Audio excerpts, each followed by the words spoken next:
Puerto Rico's relationship with the US is a complicated one. The territory was acquired in 1898, and a century ago Puerto Ricans were granted US citizenship, but those who remain here aren't allowed to vote in presidential elections.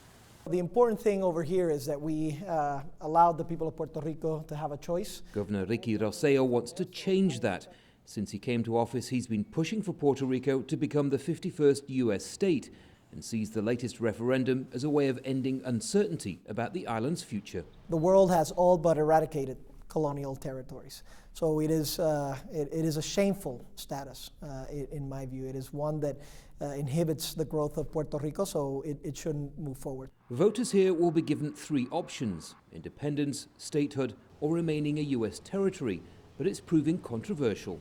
I think he's going to hurt the statehood movement. The US Department of Justice has yet to approve or review the process, and others predict that low voter turnout will send a weak message to the US Congress, the body that will ultimately decide the island's status. I can assure you that not even 500,000 people are going to vote.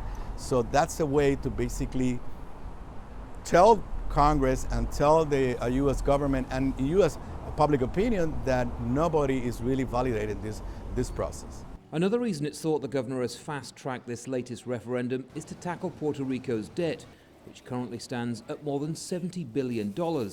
Nonetheless, voters remain divided. We want statehood right now, and we deserve to have it. Give it to us. That's what we need to do, and we're going to do it. It's invalid, and no matter what ends up happening, the U.S. government is not going to approve that. It needs to be done a specific way, and when it's done the correct way, I'll vote. Those fighting for statehood know gaining it will be no easy battle.